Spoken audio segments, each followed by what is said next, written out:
Hey friends, it's Mary and I'm back with a Traveler's Notebook process video for you for the Ink Road stamps. If you head over to the blog today, I'm over on the blog as well. And today I'm going to be using a couple of different stamp sets, actually three. I'm going to be using the Block Party alphabet stamps from Ink Road Stamps, both the innards and the outards. So there's the solid stamp and then you have the outline stamp, and I love this stamp set. It's the perfect size for a traveler's notebook. It's medium between, like, say the size of an alpha thicker set versus like letter stickers. So I really love the size of that. But first I'm going to start off by doing the using the full circle stamp set. I'm going to be using this peach color, and I've stamped it in just a off pattern polka dot in the peach, and then I'm taking this mint color and I'm stamping the polka dot part of the full circle stamp set right over the top of it. And I'm offsetting it just a little bit because on the opposite side I'm going to be doing a lot of words using the alphabet stamp, and it'll be offset as well. So I really like how that mimicked both sides. What I'm doing first is I'm going through and I'm measuring out exactly where I want my words to be. And I wanted this to be fall themed because I'm still working in my fall traveler's notebook. And I wanted them to just start off with these simple fall words that describe our fall. And then I'm going to hand script the rest of that 2-word phrase. And you'll see what I mean in a little bit, but first I'm just literally taking each letter at a time, and each line is in a different color, and I've stamped each of these words individually. This did take some time, but really, you guys, I really loved the meditative process of just, I'm playing with my stamps and my goodies, and it was super easy. I already had no thinking involved other than just stamping down the words. It was really meditative too. And when I first drew out the lines, I made sure that I did it in pencil and I did it really lightly. And then I'm using my white rubber eraser, which I like a lot better than the pink erasers. And erasing all of those lines. So I've got all of my words. So I've got falling, harvest, wood, crisp, leaf, soccer, pumpkin, family, and happy all down. And the outlining of it went a lot faster because I'm doing the outlining all in the same color. So I can just go ahead and take the F and find all of the Fs that I have done on the page and go ahead and do those with the outlines. Then I go to the A, and then before you know it, you've gotten all of the letters done, and it takes way less time. So I've got all of those words down, and now I'm going to go ahead and just with pencil, I'm going to script out the rest of what I wanted to say. So each line says something different that reminds us of our fall, this fall, this season. So I had falling leaves, harvest blessings, wood stove, crisp mornings, leaf piles, soccer games, pumpkin patch, family time, happy autumn. So it took me a little bit of time to do that left-hand side page, but I really, really, really loved how it turned out. And that served as my journaling as well, because just those 2-word simple phrases completely described our fall this year. So this picture, now I'm going to go back to the right-hand side, and I pulled out a bunch of ephemera from my stash. I pulled out this Dear Lizzie 6x6. I think this is documentary. Yes, this is the Dear Lizzie documentary 6x6 paper pad, and I've really torn through this paper pad. I really love the Kelly green in it and the bright colors.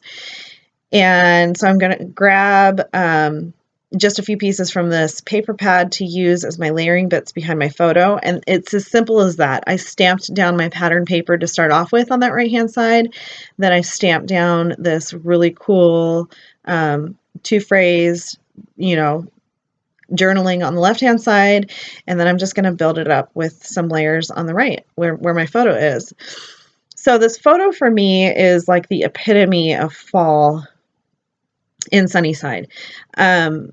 I remember when we first moved to this area, and I was used to like the evergreen state of Washington. Emerald City is Seattle, and you have these beautiful evergreen trees. You have beautiful flowers in the spring. It's green throughout the winter, and even though it is gray sometimes because there's rain clouds in Western Washington, it is always beautiful no matter where you go, because there's so many trees and so much foliage and nature. And then we moved to the eastern side of Washington, and I struggled for a few years when we first moved over here. But especially that first winter, because we moved here in November and all of the leaves had already fallen. So it was just brown. It was brown. There's no evergreens. It's desert. It was just brown. That's the best way that I can describe it. And I was really depressed. And I remember one morning waking up, and it was early spring morning, and I looked outside of my window, and so I'm like below the window because I'm still on my bed, and I opened up the blinds, and there's this beautiful yellow kind of bush that blooms in the early spring, and I don't even remember what the name of this bush is, but that yellow pop against the bright blue sky was the first time that I experienced beauty in my eye living in Sunnyside. And so I continued to focus on that over the years, that there is beauty here. I just have to see it. I have to see it through a different light. And so every chance that I get, when I see that bright yellow pop against the blue sky that is here, because it's almost always a blue sky on the eastern side of the state here. Hardly any rainy days, hardly any cloudy days. It really literally is Sunnyside.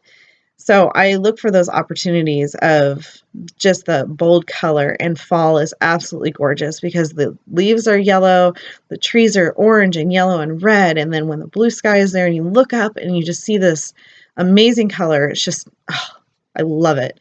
So I chose that photo for this because it really is the epitome of Sunnyside, where you might look around and you can see brown all the time, farmland and desert, and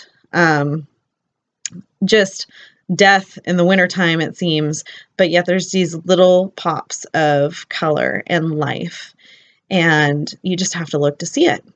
So I, through all of that, just did some layering and some basic ephemera pieces. There was a Maggie Holmes ephemera piece down there on the right you saw me kind of put together. It was kind of the innards of a frame set off of the chipboard, and it looked like the shape of a house, so I backed it with some of the Dear Lizzie paper that had like window frames in it, and so it looks like this little house shape with a bunch of windows, and it's really cool. You'll be able to see it in the close-ups. So now I'm going to take this little chipboard button that I used. I'm going to put some twine through it. I just had to peel out the innards of those buttonholes because the chipboard, there was still chipboard in it, so that's why you saw me get my X-Acto knife out.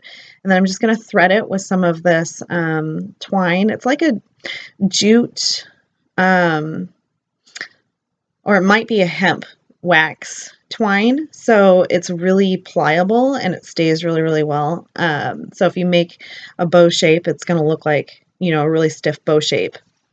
So I really like working with that twine. And then I'm going to take one more look at it, see if there's anything else I want to add. And unfortunately, my video cuts off right about now. But I did do some Heidi Swapp Gold color shine, and I really, really love the way that this turned out.